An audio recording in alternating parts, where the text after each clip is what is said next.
All right, with no further ado, and welcome to the December 17th, 2020 Select Board meeting. It is now 7:03. I'd like to call the meeting to order and ask the town administrator to please read the agenda. Thank you, Mr. Chair. The first item will be the consent agenda that includes the payroll warrant, the meeting calendar, and sets the next meeting dates of January 7th, 2021 and January 21, 2021. Second item is Library Board of Trustees appointment of the joint appointment with the Library Trustees. Item 3 is consideration of appointment to the Recycling Committee, Robert Spence, for a term to expire June 15th, 2023. Item 4, consideration of ratifying interim police chief contract with David Bento. Item 5 is consideration of licenses and permits, ABCC licenses. Number 5.2 is common victualler licenses. 5.3 is class 2 licenses, and 5.4 is stable licenses. Item 6 is consideration of administration items and routine business with select board reports, town administrator reports, anything to do with the town meeting, and finance director report, FY22 budget development update. And then that's executive session, adjourn to executive session with not to return to open session. There's only one item, item 1, to discuss strategy with respect to threatened potential litigation if the chair so declares that an open meeting may have a detrimental effect on the litigating position of the select board and town, and the chair so declares, to discuss the town library pursuant to MGL Chapter 30A, Sections 21A, 3 and 7, and Suffolk Construction v. DCAM 449, Mass 444, 2007. And Mr. Chair, you could just refer to the reading of that at the end instead of needing to read it again. Okay, thank you very much. All right, is there any motions on the agenda? Move to approve the agenda. Second. Okay, all in favor, Jeff? Aye. George? Aye. Chuck? Aye. And where is Paul? Oh, there you are, Paul. Sorry. Okay. Aye. Might as well. All right, any motions relative to the consent agenda? Move to approve the consent agenda. Okay, I'm gonna call by moved by George, second by Paul. I'll say all in favor, Jeff? Aye. Paul? Aye. George? Aye. Chuck? Aye. Okay, I am as well. Okay, first up is a COVID update. I think we have Zach. There you are, Zach. Zach, you're on the call. Thank you, Mr. Chairman. I just have a couple items, and I'll turn it over to Daryl. I don't see her though. But I'm working on that right now because she's having the problem with the link. okay. Right, because the link on the website's wrong. So sorry if anybody had any trouble getting in tonight. The link on the website is correct for the last half hour. Okay, well, on the earlier. agenda, right. Okay. Right. So just a couple updates for the board, and it is somewhat public knowledge that we've had some cases of the coronavirus in the fire department. We've had approximately 5 or 6 over the last 4 weeks. Luckily for us and all of our people, everybody's doing quite well. 5 have already recovered and are out of isolation. You know, again, they're all doing quite well. All of their exposures were from outside the department in their personal lives. You know, we did have some staff quarantined based on exposures in the department, but again, nobody in the fire department has been infected with the coronavirus at work, which is really good. And I commend the staff for following protocols and doing the right things to keep themselves safe, and so we can remain staffed and are ready to go. So that's just a quick update for the board on that. And again, everybody's doing quite well. The second item that I have is as of late last week, we actually were able to start testing our people in-house on our own. So the fire department now has the capability to perform tests on town employees. Right now, we only have the capability to perform tests on people that were exposed or have symptoms, and we can do both antigen or rapid tests, and we can also do PCRs in-house, and we get the results very quickly. So we can potentially get our people back to work or wherever they need to be. So through a collaboration through a couple different agencies, we're able to make that happen, and certainly with support from the COVID team, and that's certainly been great. We've already performed 25 tests in the last week and a half on town employees, most of which I believe were from the fire department. So that is all that I had for a COVID update today. Zach, I have a question for you. Yes, sir. What's the status of you and the police department getting vaccines? So I actually had a meeting regarding that yesterday. So as you probably saw from Governor Baker's vaccine release, police, fire, and EMS are in phase 1 of the vaccine phases. What I've been told is we can expect them mid to late January, our first dose potentially, and the state on the state side is still working out some of the logistics on that. I'm actually going to be sending an email out to some of our people to try to get a count, but from what I've heard within the fire department, practically everybody is looking for the vaccine, which is good. I'll certainly be the first in line to take it. We also had a training session with our medical control doctor Tuesday night, who is the medical control doctor for our ambulance service. He'd had a great presentation Tuesday night, really trying to debunk some of the myths regarding this vaccine. He signed up to take it. I trust him, and I'm looking forward to it. So I think hopefully we'll see some headway with that in 4 to 6 weeks. That's the hope. They're really focusing on some of the healthcare facilities first. Mm-hmm. So Okay, we are. Because I knew the first responders were in that phase 1, so I was hopefully you and the police department can get that as soon as possible. Yeah, and again, it looks like it. Again, like hopefully 4 to 6 weeks. We're still working on the logistics of some of that, but that is on the horizon, and we're excited for that. So, Very thank good. you. All right. I don't see Daryl on, so I guess that's probably the conclusion of the COVID update, I'm assuming. Any other questions from the board members? Any questions from the public?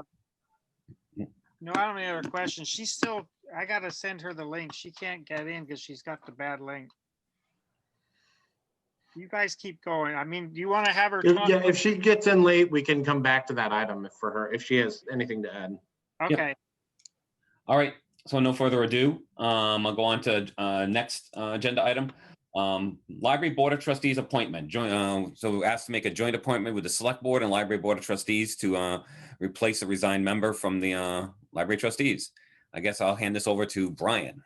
Great, thanks, Eric. And we're just going to call to order the Library Trustees meeting. We've got myself, Chris Kenny, Hank Roush, and Christina Almion, so we've got a quorum. And as Eric mentioned, Lisa Schwartz, who had resigned earlier this year, her term doesn't end until May of 2021. So we posted for the position. We had 2 good candidates, and the trustees voted on it earlier this week, but we're recommending Vicki Rellis, who I think many of you know. She had served on advisory, longtime resident of the town, also had been on the personnel board, and I believe she's also on the police chief search committee. She's got a background in financial services, which will be helpful for us as we go forward with our budgeting and financial planning. So we would recommend that Vicki be jointly appointed. Any questions? Any questions from the board? No, I think that's a great recommendation. I worked with Vicki on advisory. I think she's fantastic, and I think she'll be very good on your library trustee board. Any comments from the public? All right. Do I have a motion? I guess from the Select Board. First, take a motion from the Select Board. I'll move to appoint Vicki Rellis to the Library Board of Trustees jointly with the Library Board of Trustees. Anyone second? Second. All right, second by Chuck. All right, I'll go roll call vote. Jeff, Aye. Paul, Just a point of order here. It's the committee of the whole. So 4 library trustees and the 5 selectmen make a committee of 9. And they all vote together. And they need to elect, you need a majority of the 9 or 5 votes. So it's not done separately where you take this motion for the select board and have the select board vote. I see. Then you take a motion from the library trustees and have the library trustees vote. That is sort of the advisory committee model for making reserve fund transfers, where you have 2 boards having to concur. This isn't about 2 boards concurring. This is about one group of 9 people. So when you call the roll, you need to call all 9. Okay, if it's okay with you, Brian, I'm gonna go through everyone as well. Sure, go Well, right ahead. And Paul, that makes me glad that we expanded the select board from a 3-member board to a 5-member board. I know, Counting heads here. that's what we've done right now. Okay, so Paul, how do you vote? I vote happily for Vicky. You got George, Aye. Chuck, I I am I as well, which makes, the 5, but I'll go through. How do Am you vote? I also? You didn't call me, Eric. He called you before Paul. Oh, did he? I'm Paul, sorry. point of order. You can't vote twice, Jeff. Sorry. So Brian, how do you You get vote? to 10 I instead vote of aye. 10. Hank, how do you vote? Aye. Chris, how do you vote? Aye. Christina, how do you vote? Aye. Am I missing someone? I think I- that's I everybody. got it. Okay. So, All right, so it sounds like it's 9-0. Very good. Okay, and then we'll, Eric, we'll take a vote just to adjourn the trustees meeting. So can I get a motion to adjourn the library trustees meeting? so moved. And second? Second. Thanks. Okay, all in favor? Aye. Aye. Great. Has Thanks, to Eric. be a roll call vote. Oh, it has to be a roll. Thank you. Okay, Brian Sorry to Conley, be yes. the lawyer here, but No, that's okay. We got to learn. Hank Roush, yes. Christina Almy, yes. Chris Kenny, yes. Thanks for coming, guys. Thank you. Thank you. for hosting. Thank you. Thanks. Absolutely. So Eric, Daryl joined while that was going on. Okay, Daryl, I don't see her. She's on my next page. She's down on the bottom there. Right. She's hiding. There's the first name only. Daryl, did you want to provide any COVID team updates? Sure. I know Zach, I have some miscellaneous, but I know Zach has some, so if he'd like to go first, he should feel free. Well, Zach already gave us an update. Oh, he did? Oh, Yeah. well, I was using, the link was wrong on the agenda, just so you know. We had the same problem. We had the same Oh, problem. okay. All right, so I'll be brief. Even though some of these are much longer, but the policies will be issued and there's other information available through other venues. But the 2 boards of health, Dover and Sherborn, met and voted on a proposed school athletics policy that's been developed by the Health and Hygiene Committee working with the school district. And the goal, much like what we tried to do with keeping the parking lot for Farm Pond open early on to allow people a place to park so they could get out and exercise and, enjoy some space. Keeping our various playgrounds and courts open as much as possible to give people outlets for athletic pursuits. Similarly, for the schools, the idea is let's try to structure these things in a way to mitigate risk. We'll never eliminate the risk entirely, but to make it safer. So they've been working on how to carry out athletics within the schools, and we voted on a policy that acknowledges that and communicates out to the parents about that general goal, but also warns them that there are inherent risks in any activities when you're with other people, and then specifies the safety measures being taken. So that's one thing that's happened, and that'll be rolled out to parents shortly. But of course, a lot of things hinge on how things go as a result of the holiday, end of year holiday period. We have been seeing a lot of cases coming in lately. It was averaging about 2 a day. We've hit as high as 4 or 5 a day. I can't remember which was our peak. So we get notices several times a day about a new case in town. So that's continuing. Also, the contact tracing collaborative, which was set up by the state to support towns as the public health nurses have been overwhelmed by all the work that's to be done.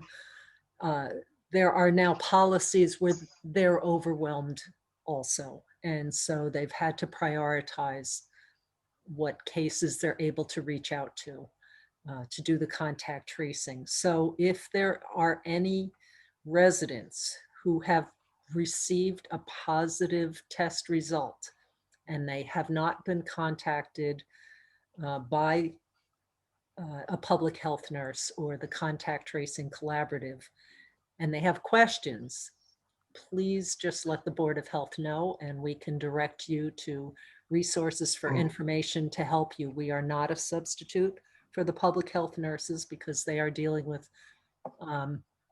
confidential information for those folks.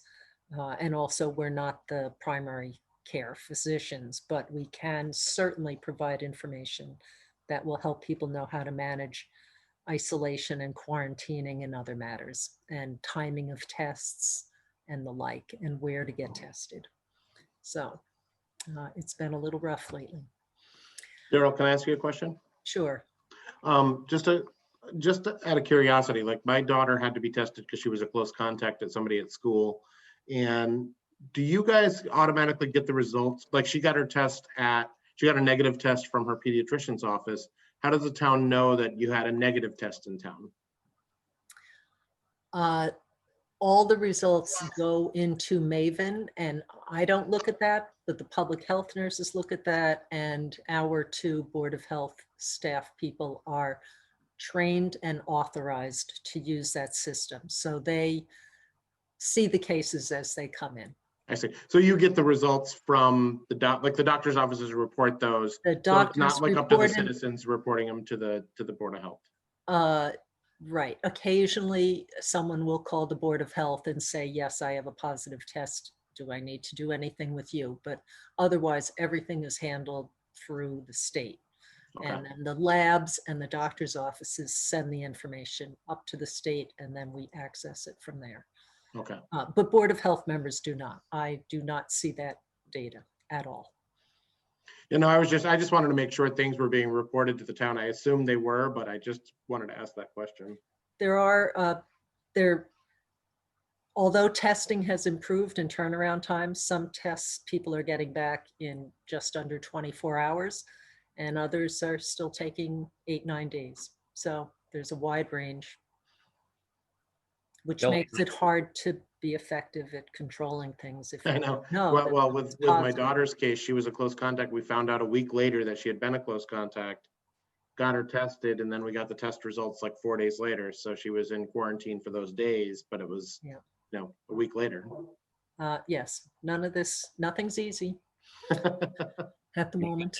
I got mine in 48 hours, but I was still required to quarantine 14 days from my contacts. I will say that too. I think it's pretty known that in my department where I work, we had a positive hit, and it got contained to that. A couple of us had that quarantine, but really, we stick to our mask wearing and stick to the mask wearing policy.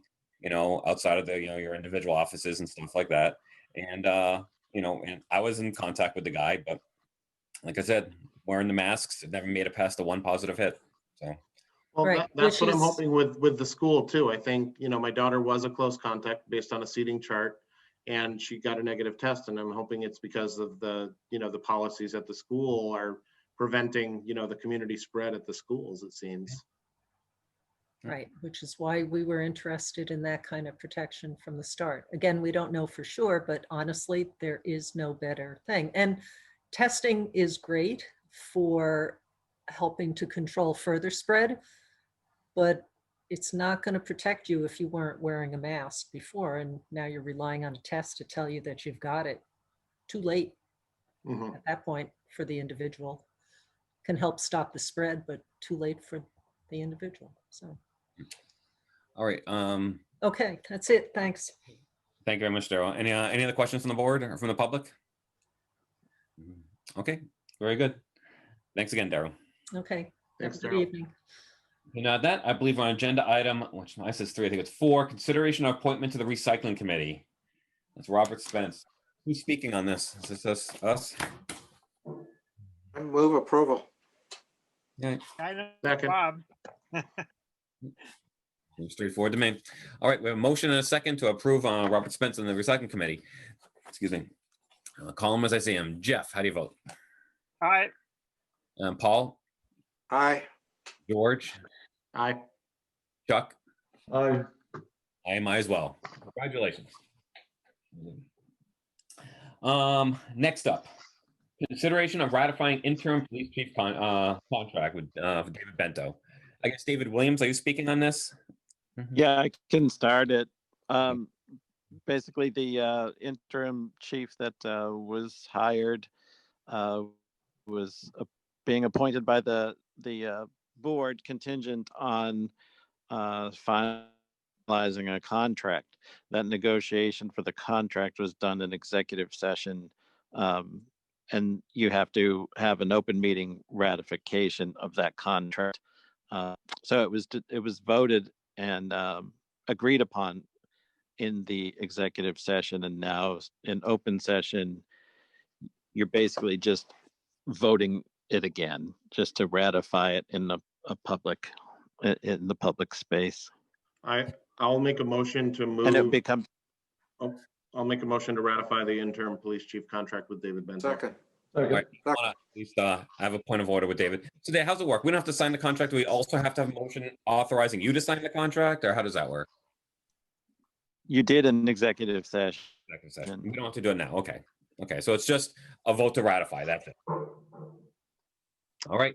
Yeah, that's fine. We have a motion by George and a seconded by Paul. Jeff, how do you vote? All right. George, how do you vote? Aye. Paul, how do you vote? Aye. And Chuck, how do you vote? Aye. And I as well. Well, congratulations. Let us know if you do need anything with the signature. I'm still always a little iffy on this thing and how we do signatures, what we can authorize, whatever. So Thank you, Chief Bento. Thank you. It- Appreciate it. okay, next up,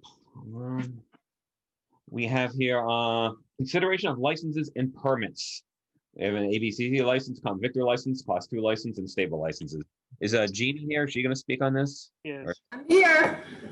Yeah. Hi, Jeannie. Nice tree, Jeannie. Nice Christmas tree. Thank you. Cut that baby down myself. I think you have copies of all the licenses. I sent you a memo yesterday, I believe. They are asking, the inspector said they're all ready to go. The only thing is heritage and provisions. They want a 60-day provisional license granted so they can get a list of issues repaired. I think Jen is on from Heritage. I don't know whether she wants to speak, but I think we're all set. So just to clarify, the our vote would be for the provisional license, or would be for the full license for the It's heritage? for the full license. Okay. Okay. Okay. Any questions or any You comments? want to give Jen a chance to say something, Eric? Or? Well, first, yes. Jen, did you want to speak on this at all, or? I don't know if I need to. I just wanted to be on in case you had any questions. But yeah, we can deal with Rick, I think, about things. But I was kind of curious on some of the lists or how it works, because the list seems to change every year of the things that are necessary. And I was just curious if there are things like last year that weren't necessary to fix on the list, but then have to be fixed this year. Is there any sort of explanation on those things, or should I talk to him Director. Maybe, Jen, the best thing to do is to set up a meeting with Chris and Rick, Yeah, and they can go over everything with you. okay, that'd be helpful. Since you have. So that might be the easiest way to do it. Okay, perfect. So Right. Eric, Yeah, Paul. can I move approval for the list of licenses that are in the packet, including the 4 categories that we had there, Okay. Is with there a a second? footnote on the two, the heritage and the provisions, Yeah, the I think. 60-day provisional. Well, I think this vote is for the full license. I believe this vote is for the full day license. I think they were issued a provisional, and now the vote is for the license. Isn't that correct, Jeannie? Yes, and if you actually read the license, it says right on there, the date it expires is December 31st unless earlier suspended, canceled, or revoked. So the board has that right without and giving a provisional. It's just you're giving them 60 days to fix the issues. Okay. Okay. Very good. Perfect. We do have a motion. We have a second. Any more discussion? Second. Okay. No more discussion. I'll call them as the same. Jeff, how do you vote? Aye. Paul, how do you vote? Aye. George, Aye. Chuck, Aye. I am I as well. All right. Very good. Congratulations. Thanks, Thank Jen. you. Yeah, thank you, Jen. Thank you very much. Okay, now we're down to select board reports. Any members of the select board? I have one thing I just want to bring up. I think one thing we need to consider is working with David on some, maybe, I don't know whether we do a subcommittee or what, with with HR issues. I think, we need to talk about, Paul, I know you've brought up the fact when we talk about reviews, and if reviews are getting completed, especially when they fall on the select board, because I feel like we're lacking on those. So I just wanted to bring it up that I think when there's employees that report directly to the select board and we're supposed to be doing reviews, are those getting completed and in a timely manner?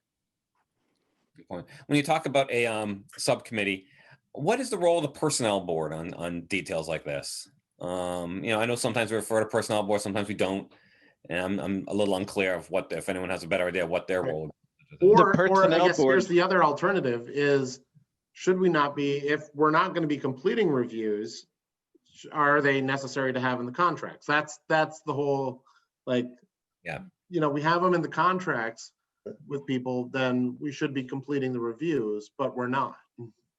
Yeah, the only thing I would say to add to that, I agree with George completely, is that we got to do the front end part though, set goals for each year and then you review if you met the goals. So, it's sort of hard to do a review at the end of the year if you didn't agree up front what Right. accomplishments. It could be, training, it could be some strategic issue, so I think we need to do both the review and goal setting at the start of the year for each of the people that reports to the select. What, Absolutely.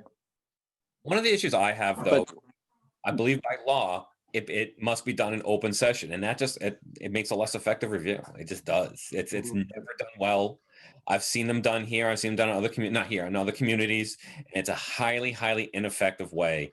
I like it to be done somehow, either through like an administrator or something like that, where you're not posting in public if someone did goals or didn't goals or whatever, whether it's good, bad, or ugly. It makes a very ineffective way to do it. That's why I brought up the fact of, I'm asking the question, I don't know if this is legal that we could do this, but can we form a 2-person subcommittee, so it's not an open meeting, that collects data from feedback from other, from the other board members and from other constituents, that we can do reviews that way. It was just a thought I had. Yeah. Yeah, you have to be cautious when you collect the information with other board members and then talk about it amongst 2 of you. But Right. That was just, I don't know how we've got to do better at getting reviews completed if we have them in the contracts. I think you, Go ahead, David. go ahead, Jeff.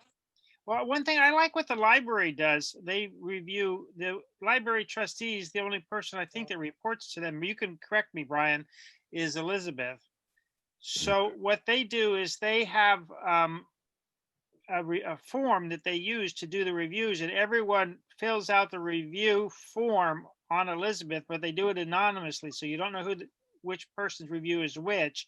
And then when they have the public meeting, they just read out a composite, not individual comments, but a composite of consensus of the various reviews that they got anonymously. So I don't know if there's a way that could be made to work. So David, you would know better There are, than I would. yeah, the bylaw says that the form is to be distributed from the selectman's office. And that's part of the bylaw that's under the personnel board, which is the personnel administration plan. So there's a section in there on evaluations that they've been amending the last few years. And there are two things I send out. One is to boards and elected committees on conducting evaluations of their staff employees. And then another one is for department heads conducting evaluations of their people. So the forms vary a little, they're a little different, but they both have, a component where you need to identify goals and objectives, and then you follow up on those goals the next year. The problem is spending the time developing goals that don't fit into anything, because there are no goals above that, that apply to that department or above that to fit into it. The department doesn't even know if they're doing something that's fitting into, their own whim that they think they're supposed to be doing. But there really needs to be the focus on the overall vision and goals, and then the pieces coming in after it. And as far as talking about the evaluations, I mean, I guess I would recommend that if you have a concern about it, to express the concern to the personnel board, to be looking at it. But what is the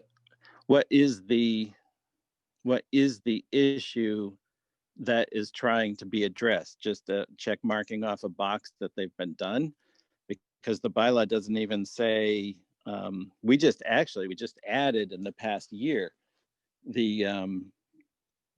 a draft timeline of when people, the committees and stuff, can expect to have the evaluations done, but they're not tied to anything.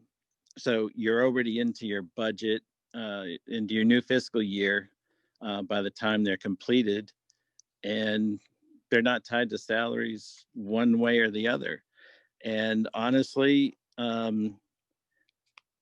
documenting, not commenting on things, or documenting your comments through the years. I haven't terminated one person thanks to the job that's been done on their evaluation, other than an evaluation that's done after the 6-month, probationary period.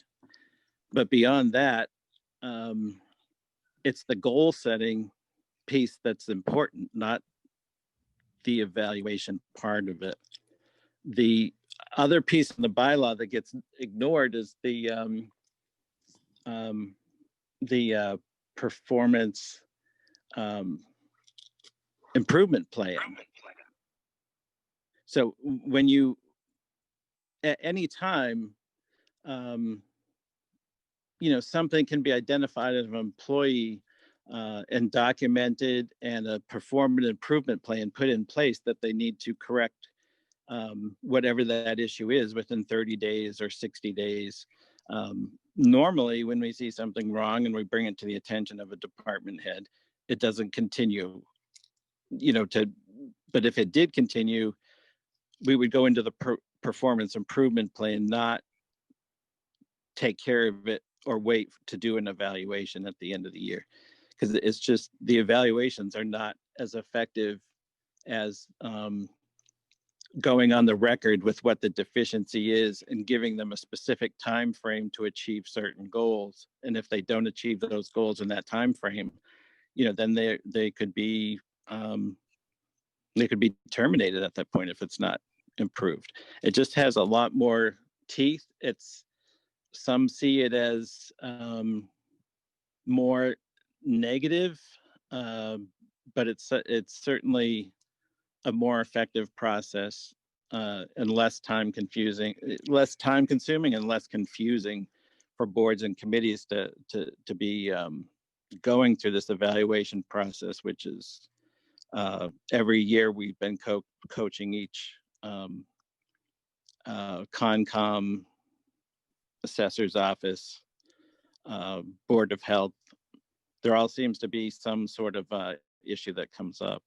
So, well, my concern, the reason I brought this up, is multiple times when we've had personnel discussions, we've had contracts that we're supposed to be doing annual evaluations and we haven't been. So I don't want to be in violation of any contracts that we have with people. I also, right, that hasn't, I mean, yeah, it shouldn't be in the contract if you're not going to do it. But everybody's known and signed I'm getting feedback. I don't know. Yeah. I think there's a more fundamental point though, which is, I agree with you, David, that it's far more likely that the performance improvement plan and using the annual reviews doesn't necessarily result in a lot of disciplinary or personnel actions or terminations, but I think it's just good policy. I agree that setting the goals is the most important thing, so everyone's on the same page.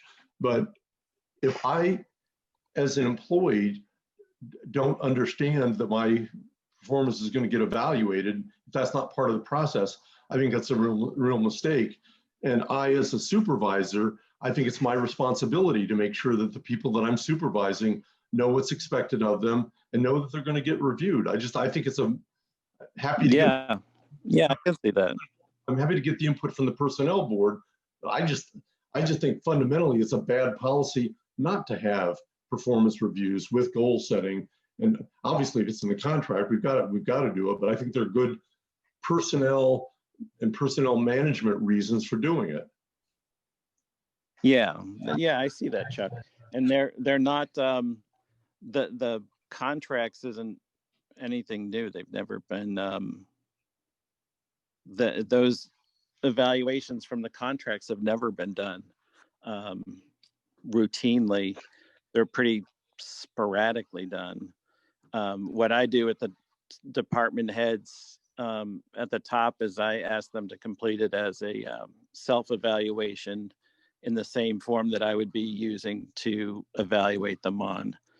And then when we get together, then we can look and compare their self-evaluation to what I have, and at least to see that we're viewing what deficiencies or strengths that they have are the same. But, even then, that's, it's a process that takes over 6 weeks or so to complete that. So it's, and with the board, I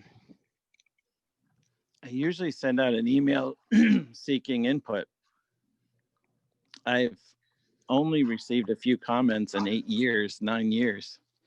And I haven't received any, I received 2 oral negative comments that were passed on to the employee orally as well. They weren't put into the evaluation. So I think I think that it can be looked at. I think you should start with bringing it to the attention of the personnel board first, that you think it's in there, it's not being followed, and you'd like to have it revamped and something standardized the board can push to have in all its contracts, instead of having different evaluation processes in different contracts. I think the police chief, the fire chief, my contract, and the lieutenant's contract all had slightly different language regarding performance evaluations. And, it probably shouldn't be up for negotiating the language on that, in future contracts. All right, so I guess, is there any action item coming out of this discussion? No, I just wanted to bring it up. I think we need to keep it, because I don't want it to come down to where we're having that conversation again that we've had multiple times, where we're looking at somebody's contract and Paul usually asks, what about the reviews? And, oh, wait, no, they've never been done. So I don't want, I'm trying to be proactive on this and figure out how we can solve this problem. And you're correct. It's a subject matter that's come up many times. Even in the short couple years I've been on the board, I probably talk about it like, every other month. Paul, did you? If I could. Yeah. The context in which these come up is often, do we want to, someone's been appointed for 3 years or whatever, and their contract is ending. Do we want to renew the contract? And if so, what compensation? And as part of that, I usually ask for, let me see the reviews.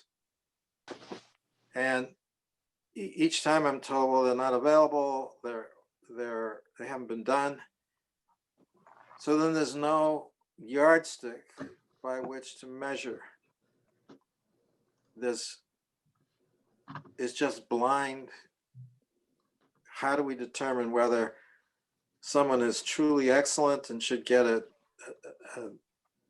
pretty good raise, or has been not very good and should just get a small raise? There's nothing in the record that helps make that decision. So the contracts all provide for this is supposed to be done, which brings me to my other point, which is, I think if people who know me know that if I sign a contract, and I've signed everybody's contracts that promises we're going to do something, I don't think it's right that I don't follow through and that the board doesn't follow through. And so as we sign these contracts and we say we're going to be doing evaluations, it appears that's really not our intent and it's really not going to happen. That's sort of an uncomfortable position to put all of us in and put the town in. If we're going to promise to do it, let's do it. All right. But Paul, how do you address? Okay. Is there any action items coming out of this?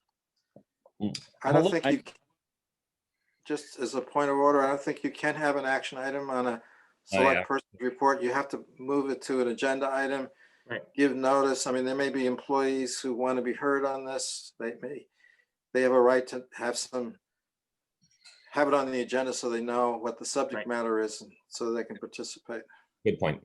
Yeah, I agree. I just wanted to bring it up. I think it's something that we really needed to consider, because I don't want it to just come up, as Paul said, whenever we're reviewing the contract and realize we haven't done reviews on somebody. Can I at least verify that people have been asked to give input on the department heads that are under the selectmen? I mean, normally each year I send that out and I get maybe. When do you usually send it out, David? At the end of the fiscal year or at the end of the calendar year? It's in the spring when it goes out. And then it's usually completed by September. And in those memos, I say, you can provide an oral comment. You can not provide any comment. You can choose not, you can't force a selectman to make comment on, on each department head. So yeah, I can forward you those, and I can also forward you what goes out to boards and committees separately from department heads. So you can at least start with. But another one of my points is there's you and Sharon, to be blunt. I mean, there are two employees that report to our board that I mean, we're not completing reviews on. So we have to, that's more my point. You're conducting reviews on DPW, police chief, fire chief, because they report directly to you. But when there's people that will report directly to the board, we need to make sure we're the ones that are conducting the reviews. I'm not responsible for conducting those reviews. I'm responsible for facilitating the board's review of those people. Well, So, and with Sharon's review and my review, I have had reviews. It's not done every year, but I have brought it to the attention of the chair usually, and I think I've had one from under each chair, but not necessarily each year. So, I mean, the last one was Chuck and I had sat. I'm not sure what you guys did for a review, but you conducted a review. And then Chuck sat with me to deliver the results to me. I think that was around July or June 2019. well, Was the before we last. I'm not to butt in there, but I do want to recognize, even though it's not an agenda item, Jeff, did you have something quick? I just want to reiterate what Chuck said, and he said it way more eloquently than I could. But,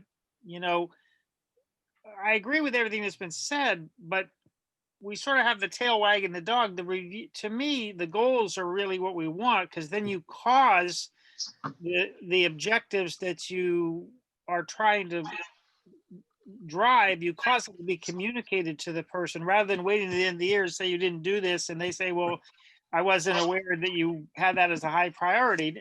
Not that it's an iterative process, but it's really a management tool to give them direction up front and then measure afterwards. It's not just about the measurement afterwards, is all I'm saying. I completely agree with you, Jeff. We got to be better about setting the goals first. That's the priority. Yep. And that makes the reviews easier because now that you have the yardstick established too. Yes. But Well, it causes, I have a select board report also that this ties into, I think so.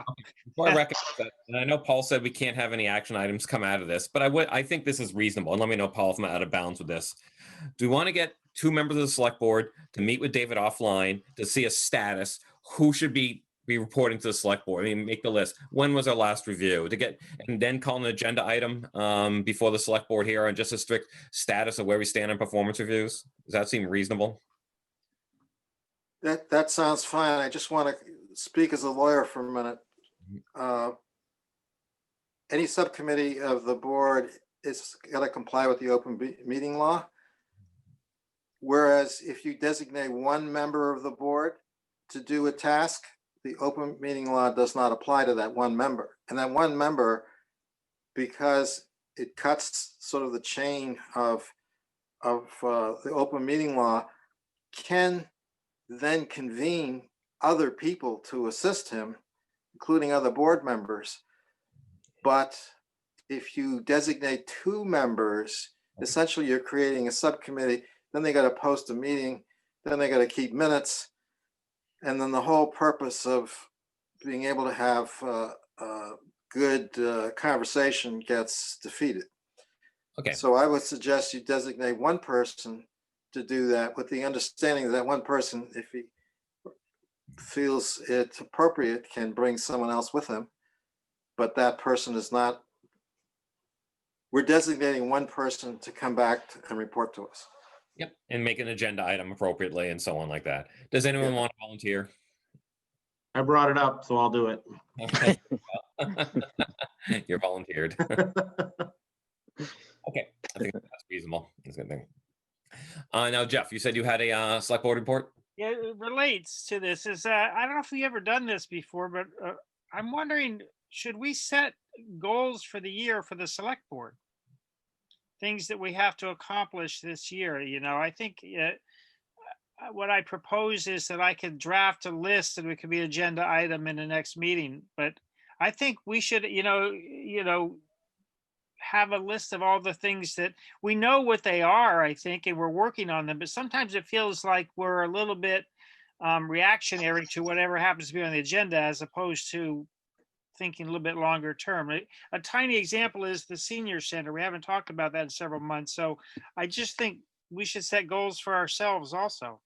Yeah. I agree, Jeff, and maybe it should be more related to our calendar year, where when we reorganize in May after the election, Yeah. that we set goals for the following year, because that's when we elect a new chair and we, that's kind of the time. I feel like the timing would be more appropriate after town meeting than right now. Technically in the town, we're halfway through the year. Yeah, I agree completely. I had already thought of that same thing, but I would propose that I set some 5-month goals for us so we don't have to not have anything for the next 5 months and then do what you suggested, George. Mm-hmm. Paul, I think you were going to say. Yeah, if I could, that's how the board used to function during the 7 years that I was chair of the select board. After the board got organized, we would be setting goals. It was very useful because it gave the board a chance to find common ground and consensus on what our priorities were and what was important and what wasn't important. So it worked very well for many years. As different chairs came along, they had different views on things, and so they didn't continue with this notion, but I believe in it. I think it makes sense. The timing always was we were going to do it after the reorganization. So in effect, we'd work on it over the summer and we'd be voting on them in September. It just took that long. There were all these lists and we go through the lists and we set aside time on the agenda where we talk about things. And sometimes it revealed areas of deep disagreement.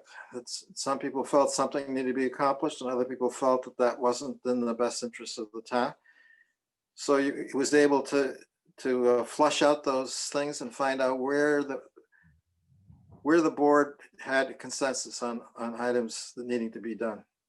So I second your idea and think that you should go ahead and prepare a list of what you think the goal should be. I definitely and circulate and lead it to an agenda item to discuss. I think that would be very useful. I definitely like the idea. I would suggest acting on sooner rather than later, because based on that schedule you laid out, if we start working on it now, we'll have them ready by the time May comes and any kind of reorg. So yeah, I would propose if there's room on the agenda that it'll just be my input, so it'll need everyone's input, but maybe I can send it in a few days in advance or so that you can already have your thoughts on what you want to add to it. And Paul, if you have an example, and if you can dig up an old file somewhere on your hard drive of one of your prior goal lists, I'd love to see it if you can find it. But I'm just, like George volunteered on the first thing, I'm volunteering to sort of initiate this. Yeah, if it takes time, you start it with something and we discuss it and we add things that, as we see fit. We could do the thing where we email it to David or Diane or something. That's probably not even necessary. I just put it on the agenda and we'll think about it the next couple of weeks. And like I said, we'll add things as we see fit. Yeah, and I think the timing makes sense not to wait till the election. If I recall correctly, there's only one seat up this year. So it's not, you don't have 40% of the board potentially churning over, and you've only got 20%. So I think it makes a lot of sense to start now. Yep. It'll be a similar board. Agree. Okay, so I'll do that by the next meeting and then we can see if there's room on the agenda. Yeah. All right. Anything else? Yes. Okay. If no more select board reports, town administrator, David, do you have any reports? No, thank you. Okay. And how about Sharon, finance director? Do you have any reports? You're muted, Sharon. You gotta unmute yourself, dear. She's taxing us. We know that's her good report. Yes. It was quite a process, but yeah. So that's all done. But just an update, the budget guidance has gone out, the budget worksheets have gone out. They're starting to come back in from the department heads, and they're all due back in by December 31st. And as soon as I have everything in, I will coordinate it, load it into Vadar and get reports out to everybody. So the process is So if I could underway. just thank Sharon and thank the finance team for the scrambling that took place in order to get our tax rate set successfully. I know you all worked very hard on it, and congratulations on getting that done. Thank you. Yep, absolutely. Thank you, Paul. The 8:30 public meeting we had. Yep. Yeah. Wendy and Heidi and Pam. Very nice All right. job, Heidi. So if there's not anything else, I'm going to close the open meeting session and and go on to executive session. So I think I move that we go to executive session per the agenda item and for the right reason as already read by the town administrator. And as a chair, I so declare that it is warranted. Is there a second? Second. Okay, all in favor, Jeff? All right. Paul? Aye. George? Aye. Chuck? Aye. I am as well. Okay, I guess turn the recording off.